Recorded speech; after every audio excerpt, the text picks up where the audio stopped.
Heart beat scan ఒక్క second లోనే world class 640 slide CT scan ఇప్పుడు మీ విస్టా ఇమేజింగ్ బంజారా హిల్స్ లో.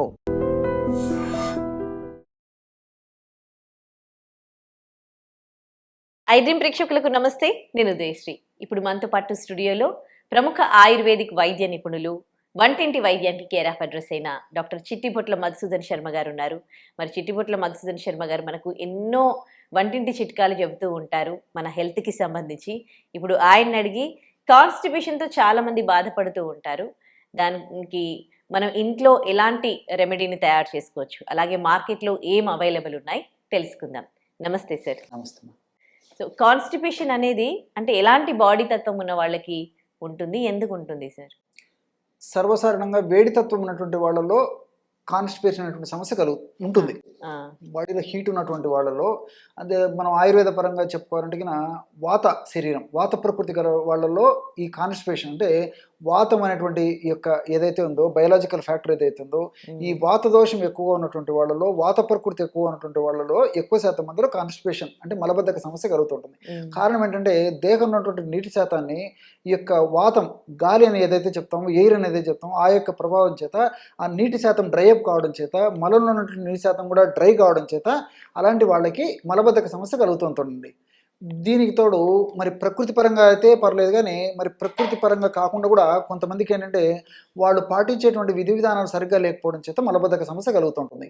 అంటే ఉదాహరణకి ఫైబర్ తక్కువగా తీసుకోవడము, అట్లే నీళ్లు తక్కువగా తాగడము, తర్వాత టయానికి ఆహారం తీసుకోకపోవడము, టయానికి రెస్ట్ తీసుకోకపోవడము, ఇలాంటి చిన్న చిన్న కారణాల వల్ల మలబద్ధక సమస్య కలుగుతుంటుంది. దీనికి తోడు fast foods, junk foods, bakery foods, cool drinks, ice creams ఇవి విపరీతంగా తీసుకోవడము, మానసిక ఒత్తిడి, కొన్ని రకాలైనటువంటి వ్యాధుల వల్ల మలబద్ధక సమస్య కలుగుతుంటుంది.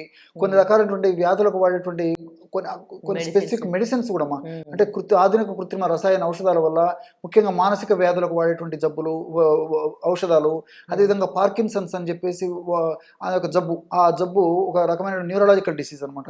అలాంటి జబ్బులకు వాడేటువంటి కొన్ని రకాలైన మందులు, కొన్ని రకాలైన బీపీకి సంబంధించినటువంటి ట్యాబ్లెట్స్ వాడేటువంటి పరిస్థితి ఉన్నప్పుడు ఆ రకమైన ట్యాబ్లెట్స్ వల్ల, మెడిసిన్స్ వల్ల కూడా ఈ మలబద్ధక సమస్య కలుగుతుంటుంది అన్నమాట. ఓకే, జనరల్గా అంటే నార్మల్గా అయితే ఒక మనిషికి కంప్లీట్గా ఎవల్యూషన్స్ అనేది ఎట్లా కంప్లీట్ చేసుకోవాలి, పొద్దున ఎట్లా ఉంటే హెల్దీగా ఉన్నట్టు?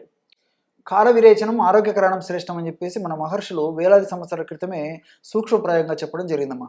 అంటే కాల విరేచనం కావాలి అంటే సమయానికి గంట కొట్టినట్టు మోషన్ అయ్యేటువంటి పరిస్థితి ఏర్పడాలి. ఈ రోజుల్లో లైట్ వేసి వెతుకున్న ఆ పరిస్థితి లేదు. ఇక్కడ ఒకటి కూడా లాజిక్ చెప్తాం చూడండి. మనము సర్వసాధారణంగా 2 సార్లు 3 సార్లు ఆహారం తీసుకుంటున్నాం, అంతే కదమ్మా? 2 సార్లు 3 సార్లు ఇన్ జనరల్గా. సరే, ఈ మధ్య కాలంలో మరి కల్చర్ పెరిగిపోయింది, నాగరికత పెరిగిపోయింది, ఫుడ్ ఐటమ్స్ ఎక్కువ పెరిగిపోయినాయి, క్రేవింగ్స్ పెరిగిపోయినాయి. 4 సార్లు అయిపోయింది. మళ్ళీ 5 సార్లు కూడా మొహమాటం కొద్దీ ఎవరైనా చెప్పినారని చెప్పేసి, ఏదో ఫ్రెండ్స్ చెప్పినారని చెప్పి మధ్యలో ఒకటి, మళ్ళీ రాత్రిపూట ఇంకొక సందర్భం బట్టి ఇంకొకటి. ఈ విధంగా ఏంటి రోజు 5 సార్లు 6 సార్లు ఫుడ్ తీసుకోవడం మొదలైపోయింది. 2 సార్లు యాక్చువల్ 2 సార్లు తీసుకోవాల్సింది 3 సార్లు అయిపోయింది, 4, 5, 6, 7 సార్లు కూడా అయిపోయింది. అలా కాకుండా కొంతమంది గంటకు ఒకసారి ఫుడ్ తీసుకునేటువంటి మహనీయులు కూడా ఉన్నారు. ఆ కేటగిరీ మనుషులు కూడా ఉన్నారండి. సో కొద్దిగా ఆకలి అయితేనే నింపేస్తుంటారు. సో ఈ విధంగా కూడా కొంతమంది ఉన్నారు అనమాట. కాబట్టి అంటే ఇన్నిసార్లు ఆహారం తీసుకున్నప్పుడు కనీసం రోజుకి 1-2 సార్లు మోషన్ అవ్వాలి కదండి, ఆ చెడు పదార్థము. ఇప్పుడు కనీసం 2-3 సార్లు మినిమం ఆహారం తీసుకున్నప్పుడు కనీసం 1-2 సార్లు మోషన్ కావాలి కదా. మరి ఎంతమందికి అవుతుందో ఆలోచన చేయండి. సో ఈ తీసుకునే ఆహారం పదార్థం వల్ల తయారైనటువంటి చెడు పదార్థము ఏదైతే ఈ యొక్క డెబ్రిస్ చెడు పదార్థం ఉందో, అదేవిధంగా దేహంలో జరిగేటువంటి ఈ రసాయనిక మార్పుల వల్ల, జీవక్రియల వల్ల తయారైనటువంటి మల పదార్థం ఏదైతే ఉందో, ఇవన్నీ కలిసి దేహంలో ఎక్కువ కాలము నిల్వ ఉండడం చేత వివిధ రకాల జబ్బులు వస్తాయన్నమాట. కాబట్టి ఎప్పుడప్పుడు తయారైనట్టు వితిన్ 24 అవర్స్ లోపే బయటికి విడలింపజేసేటువంటి పరిస్థితి మన బాడీకి ఉండాలన్నమాట. అలా అది లేకపోవడం చేతనే అనేక రకాలైన కొత్త జబ్బులు వస్తున్నాయి. ఉన్నటువంటి జబ్బులు కూడా తగ్గకపోవడం చేత మరి వైద్యులు కూడా అంతుపట్టిన చిక్కని సమస్యగా కొన్ని జబ్బులు పరిణమిస్తున్నాయంటే ఆశ్చర్యం వేస్తుందండి. మరి ఏంటి దీనికి ఇప్పుడు మీరు ఇంట్లో చెప్పే రెమెడీ ఏంటి? ఒక రెమెడీ చెప్తాను చూడండి. ఇది తయారు చేసి పెట్టుకోవడం వల్ల చిన్న పిల్లల నుంచి పెద్దల వరకు అందరూ వాడుకోవచ్చు. ఆ రెమెడీ ఏంటంటే ఒక 30 గ్రామ్స్ రోజా పూల పొడి తీసుకోవాలి. రోజా పువ్వుల పొడి మంచి చాలా సువాసన భరితంగా ఉంటుంది. టేస్టీగా ఉంటుంది. చిన్న పిల్లల నుంచి అందరు పెద్దల వరకు వాడుకోవచ్చుమా. అంటే మార్కెట్ లో దొరికే పొడియా లేకపోతే ఫ్లవర్స్ తో మనము మనం చేసుకోవచ్చా? ఫ్లవర్స్ తెచ్చుకొని చేసుకోగలిగితే ద బెస్ట్ నేను అడ్వైస్ చేసేది. అంటే పచ్చిగా ఉంటాయి కదా అవి. ఇంట్లో పెడితే 4-5 రోజులకు ఎండిపోతాయమ్మా. ఆ, ఎండిపోతాయి. ఇంట్లో మనం ఆరబెట్టేసేస్తే 4-5 రోజులకు ఎండిపోతాయి. ఆ, బాగా ఎండిపోయిన తర్వాత మిక్సీలో వేసుకొని తయారు చేసుకోవడం కానీ లేకపోతే దంచి తయారు చేసుకోవడం కానీ ఫస్ట్ మెథడ్. ఆ, ఇన్ కేస్ అలా వీలు కానటువంటి పక్షంలో ప్రామాణిక కంపెనీ వాళ్ళు తయారు చేసేటువంటి రీసెంట్గా మనం ప్యాక్ చేసినటువంటి ఆ రోజా పూల పొడి దొరికినట్లయితే అది కూడా వాడుకోవచ్చు అనమాట. ఆ రోజా పూల పొడి ఫర్ ఎగ్జాంపుల్ ఒక 30 grams తీసుకోవాలి. అట్లే సునాముఖి పొడి అని చెప్పేసి దొరుకుతుందండి. సునాముఖి దాని పేరు. ఎండించినటువంటి ఆకులు మార్కెట్లో దొరుకుతాయి, పౌడరు మనకు మార్కెట్లో దొరుకుతుంది. ఆ పౌడర్ కూడా చాలా సులువుగా తయారు చేసుకోవచ్చు. ఆకులు మిక్సీలో వేసేస్తే చాలా ఫాస్ట్గా పౌడర్ అయిపోతుంది విత్ ఇన్ 1 minute. సో వీలైనంత వరకు అట్లా తెచ్చుకొని తయారు చేసుకోవడం మంచిది. ఆ పొడి సునాముఖి ఆకు పొడి ఒక 30 grams తీసుకోవాలి. అట్లే ఒక 30 grams కరక్కాయ పెచ్చుల యొక్క పొడి. కరక్కాయలు, సో కరక్కాయలు మనకు మార్కెట్లో కరక్కాయలు దొరుకుతాయి, కరక్కాయ పెచ్చులు దొరుకుతాయి, కరక్కాయ పెచ్చుల నుంచి తయారించిన పొడి దొరుకుతుంది. సో కరక్కాయ పెచ్చుల యొక్క పొడి 30 grams. ఈ 3 పదార్థాలు ఒక్కొక్కటి 30 grams చొప్పున తీసుకుని అన్నిటిని బాగా కలిపేసేసి ఒక గాజు సీసాలో నిల్వ ఉంచుకొని రోజు రాత్రి పడుకునేటప్పుడు ఒక 50 ml వాటర్లో 1/2 teaspoon నుంచి 1/2 teaspoon వరకు, సమస్య మరీ ఎక్కువగా ఉంటే 1/2 teaspoon వరకు కూడా వాడుకోవచ్చండి. సమస్య కొద్దిగా ఉంటే 1/2 teaspoon వాడుకుంటే సరిపోతుంది. వాటర్లో కలిపి తీసుకోవచ్చు. దీన్నే తేనె వాడదైనటువంటి వాళ్ళందరూ కూడా తేనెతో కలిపి తీసుకోవచ్చు. లేకపోతే ఒక 50 to 100 ml గోరువెచ్చని మిల్క్లో కలిపి తీసుకోవచ్చు.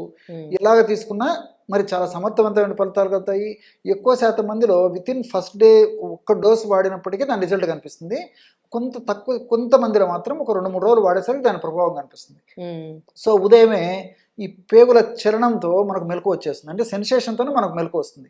సో మోషన్కి వెళ్ళిన తర్వాత కూడా మరి నిమిషాల తరబడి ఏదో అవర్స్ టుగెదర్ కూడా వెయిట్ చేసి ముక్కి మూలికి ఇబ్బంది పడకుండా న్యాచురల్గా ప్రేగుల కదలిక జరిగి ఎలాంటి ఇబ్బంది లేకుండా సునాయాసంగా లోపల తయారైనటువంటి మల పదార్థం అంతా ఈజీగా బయటకు వచ్చేస్తుంది అనమాట. సో సంపూర్ణంగా వచ్చినటువంటి పరిస్థితి కూడా ఏర్పడుతుంది. కాబట్టి ఈ విధంగా రోజు రాత్రిపూట తీసుకోవడం వల్ల సమర్థవంతమైన ఫలితాలు కలుగుతాయి. ఇప్పుడు వేరే మెడిసిన్స్ వాడుతున్న వాళ్ళు, అలోపతి మెడిసిన్స్ వాడుతున్న వాళ్ళు, ఏ ఏజ్ వాళ్ళైనా కానీ ఇప్పుడు మీరు చెప్పిన పౌడర్ వాడొచ్చా? అలోపతి వాళ్ళు ఫర్ ఎగ్జాంపుల్ ఈ లాక్సిటివ్స్ వాడుతుంటారు. అలాంటి వాళ్ళు వాడే పడితే అది ఆపేసేసి లాక్సిటివ్స్ అనేటువంటి అలోపతికి సంబంధించినటువంటి మందులు ఇది వాడుకుంటే సరిపోతుంది. అట్లా ఏ వయసు వాళ్ళని వాడుకోవచ్చు నేను చెప్పినటువంటి పౌడర్. కానీ చిన్న వయసు వాళ్ళైతే ఫర్ ఎగ్జాంపుల్ 10 సంవత్సరాలు 15 సంవత్సరాలు ఇలాంటి చిన్న పిల్లలకైతే ఈ డోస్ 1/2 teaspoon కాకుండా అందులో ఇంకా సగం తగ్గించాలి. అదేవిధంగా ఒక 2 సంవత్సరాల నుంచి 5 సంవత్సరాలు ఏజ్ ఉన్నటువంటి వాళ్ళైతే 3-4 చిటికెల నుంచి దాదాపు 1/2 స్పూన్లో సగం తీసుకోవాలి. అట్లా వయస్సును బట్టి తీసుకుంటే మంచి రిజల్ట్స్ ఉంటాయి. ఎక్కువ శాతం మంది నేను చెప్పినట్లు with in first day result వస్తుంది. కొద్ది శాతం మందిలో మాత్రం 2-3 రోజులు వాడితే కానీ రాదు.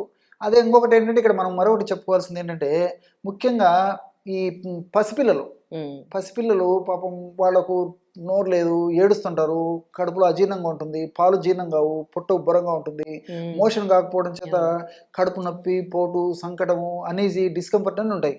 సో తల్లులు వాళ్ళ ఆ బాధను గమనించి ఆ తల్లులు కనుక్కొని ట్రీట్మెంట్ ఇవ్వాల్సింది తప్ప మరి పసిపిల్లలు చెప్పుకోలేరు. సో అలాంటి పరిస్థితి ఉన్నప్పుడు తల్లులు కూడా ఏం చేయాలంటే జస్ట్ ఒక పించ్ ఆఫ్ దట్ పౌడర్ తీసుకొని సన్వాలతో రంగరించేసేసి కానీ లేకపోతే తేనెతో రంగరించి కానీ నాలుగు చేస్తే చప్పరించి మింగేస్తారు పిల్లలు. సో చాలా ఫాస్ట్గా రిజల్ట్ వస్తుందమ్మా. సో పొట్ట ఉబ్బరం తగ్గిపోతుంది, పొట్ట నొప్పి తగ్గిపోతుంది, తర్వాత పొట్టలో కంఫర్టబిలిటీ వస్తుంది, బాగా ఆకలి అయిపోతుంది, ప్రేగుల చలన శక్తి జరిగి బాగా మోషన్ అయిపోతుంది. చిన్నపిల్లలు అంత హుషారుగా ఆరోగ్యవంతంగా ఉల్లాసవంతంగా ఉండేదానికి కూడా ఉండేటువంటి పరిస్థితి ఏర్పడుతుంది. ఇందాక మీరు అంటే ఆహారపు అలవాట్లు మారిపోయాయి, చాలా ఎక్కువ సార్లు తింటున్నారు అని అంటున్నారు కదా, అంటే అట్లా తినొద్దా? కొంతమందికి స్నాక్స్ తినే అలవాటు ఉంటుంది. ఇప్పుడు మార్నింగ్ తింటారు, ఆఫ్టర్నూన్ తింటారు, నైట్ మనం హెవీ మీల్స్ తీసుకుంటాం, మధ్యలో స్నాక్స్ లాంటివి తీసుకుంటూ ఉంటారు. అట్లా తీసుకొచ్చా. కొంతమందికి ఏమో గంటకు ఏదో ఒకటి తినడం అలవాటు ఉంటుంది, లంచ్ లైట్గా తీసుకుంటారు. అసలు ఆహారం అనేది మార్నింగ్ టు నైట్ వరకు ఎట్లా తీసుకోవాలి? నిజంగా చెప్పాలంటే మనం పూర్వకాలం పెద్దల పద్ధతిలో మరి పెద్దల మాట సర్దిముట అని చెప్పేసి వాళ్ళు పాటించిన విధానం చాలా చాలా మంచిదమ్మా. సాయం ప్రాతర్ మనుష్యాణం అశనం వేద నిర్మితం అంటుంది మన వేదశాస్త్రం. సాయం ప్రాతర్ మనుష్యాణం అశనం వేద నిర్మితం, 2 సార్లు మనం ఆహారం తీసుకోవాలి. పూర్వకాలం అంతా మరి ఏకభుక్త, ఒక భోజనం చాలా మంచిది, కానీ ఏదో పెద్ద పెద్ద వాళ్ళకు ఋషి పుంగవులకు సరిపోతుంది కానీ అందరికి సామాన్య మానవునికి వీలు పడదు కాబట్టి సో మనం 2 పూట్ల ఆహారం తీసుకుంటే సరిపోతుందమ్మా. సో ఉదయం ఒకసారి సాయంత్రం ఒకసారి తీసుకుంటే సరిపోతుంది.